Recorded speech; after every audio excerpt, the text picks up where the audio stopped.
जा रहा है।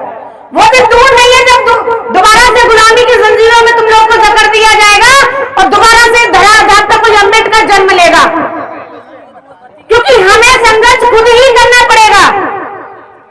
मैं आप परम पूज्य बाबा साहब की छोटी सी घटना आप लोग को बताती हूँ। मैं अपने बहुजन समाज के बारे में सोचती हूँ तो मुझे बड़ी तकलीफ होती है। जब मैंने बाबा साहब को पढ़ा, माता रमाबाई को पढ़ा, तो मेरी आंखों में आंसू आ गए और उसी दिन से मैंने संकल्प ले लिया कि मैं अपना पूरा जीवन मिशन के लिए लगा दूंगी। लेकिन मेरे बहुजन समाज के लोग कैसे हैं कि कहते हैं हम बाबा साहब को तो मानते हैं लेकिन बाबा साहब की नहीं मानते। ये मेरे समाज की परंपरा है। मैं एक घटना बताने के लिए जा रही हूँ। फरवरी भैया जी, प्रेम भैया, एक घटना बताने के लिए जा रही हूँ, सुनिएगा। फरवरी 1933 की बात है। गार्जियन न्यूज के समाचार के संवाददाता और न्यूयॉर्क टाइम के समाचार के संवाददाता भारत के मसले पर कुछ बातचीत करना चाहते थे। वो भारत आए और महान नेताओं का जिक्र उनके दिमाग में था कि हमें भारत के महान नेताओं से जाकर के बातचीत करनी होगी। तो उनके दिमाग में सबसे ज्यादा पंडित जवाहरलाल नेहरू और महात्मा गांधी और अली जिन्ना का ख्याल आता है। रात्रि का 9:30 बजा हुआ है। वो महात्मा गांधी जी के पास जाते हैं उनके घर पर और देखते हैं कि भारत के महान नेता रात के 9:30 बजे हैं और वो सो रहे हैं। बड़े समाज की विडंबना है। वो वहां से वापस चले आते हैं दोनों संवाददाता। फिर वो नेहरू जी के पास जाते हैं। रात्रि का 10 बजा हुआ है लेकिन नेहरू जी भी सोए हुए हैं। वो दोनों संवाददाता विचार विमर्श करते हैं कि भारत के महान नेता और दोनों सोए हुए हैं। फिर वो मिस्टर अली जिन्ना के पास जाते हैं। तकरीबन रात्रि का 12 का समय होता है। मिस्टर अली जिन्ना भी सोए हुए होते हैं।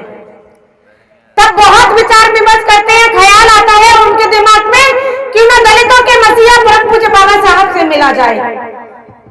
वो जाते हैं। रात्रि का 1:30 बजा हुआ है। कितना बजा हुआ है? रात्रि का 1:30 बजा हुआ है। परम पूज्य बाबा साहब के घर पे जाते हैं और परम पूज्य बाबा साहब उस समय रात्रि के 1:30 बजे पढ़ाई कर रहे होते हैं।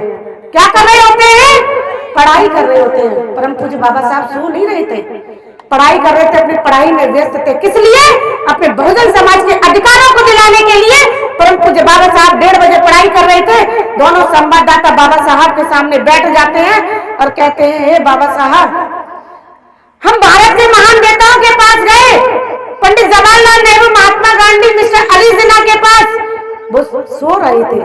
तो बाबा साहब मुस्कुराते हैं और कहते हैं, वो भारत के महान नेता पंडित जवाहरलाल नेहरू, मिस्टर अली जिन्ना, महात्मा गांधी इसलिए सो रहे हैं क्योंकि उनका समाज जागा हुआ है और मैं इसलिए जागा हुआ हूं क्योंकि मेरा समाज सोया हुआ है। आज मुझे भी ये महसूस होता है कि आज परम पूज्य बाबा साहब जागे हुए हैं और मेरा समाज सो रहा है। परम पूज्य बाबा साहब हमें ये अधिकार देकर के नहीं गए क्योंकि मेरा समाज सोता रहे। और जहां तक मैं ये कारवा को लेके आया हूं, आपको मान सम्मान दिलाने आया हूं, आपको शिक्षा का अधिकार दिया, इसलिए नहीं क्योंकि आपके अधिकार छीन लिए जाए, इसलिए कि आप अपने अधिकारों के लिए संघर्ष कर सके, दिन रात जाग सके और अपने अधिकारों को पा सके। मुझे आज में आप कितनी भी जन्म जयंती मना लीजिए, जब तक आप जागरूक नहीं होंगे तब तक उस मसीहा को आप समझ नहीं पाएंगे। क्योंकि जब हमारे ऊपर कोई अत्याचार होता है तो परम पूज्य बाबा साहब का संविधान काम आता है, किसी के वेद पुराण काम नहीं होते हैं। हम लोग को समझना पड़ेगा।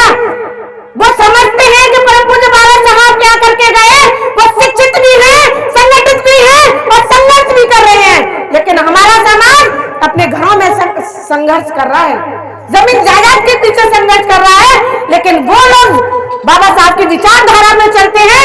आज वो शिक्षित होकर भी संगठित है और संगठित होकर के भी संघर्ष कर रहे हैं। लेकिन मेरा समाज इस तरीके से अगर सोता रहेगा तो वो दिन दूर नहीं है।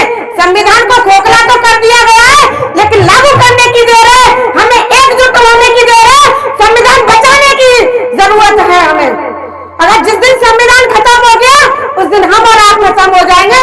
हमें संविधान बचाना है, अपने मान सम्मान को बचाना है, तभी हम सच्चे मायने में परम पूज्य बाबा साहब के मिशन को आगे बढ़ा पाएंगे।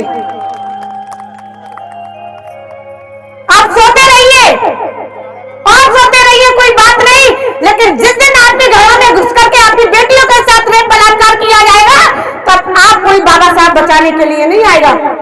अभी ताजी घटना हाथरस का मनीषा वाल्मीकि हत्याकांड, हमारी बहन बेटी के साथ वही घटना दोहराई गई जो होलिका के साथ दोहराई गई थी। लेकिन आज ही मेरा समाज हमारी बहन बेटियों के साथ बलात्कार किए जा रहे हैं, हमारी बहन बेटियों के साथ इज्जत आबरू लूटी जा रही है, लेकिन मेरा समाज फिर भी समझ नहीं पा रहा है कि बाबा साहब संविधान में हमें क्या अधिकार, क्या आर्टिकल्स दे करके गए हैं। हमें समझना पड़ेगा उन आर्टिकल्स को, जानना पड़ेगा, तभी हम उन लोगों से लड़ सकते हैं, अपने मान सम्मान की लड़ाई लड़ सकते हैं उन लोगों से। जाग जाइए, अब भी समय है, समझ जाइए बाबा साहब के संविधान को। बहुत ताकत है, जिसमें इस मिशन की लगन लग गई उसे कोई दूसरा धर्म प्यारा नहीं लगेगा। ये बाबा साहब का ऐसा मिशन है, आप आ जाइए इस मिशन में, बहुत मान सम्मान है, बहुत इज्जत है। तो मैं अपनी बाड़ी को यही विराम देती हूँ।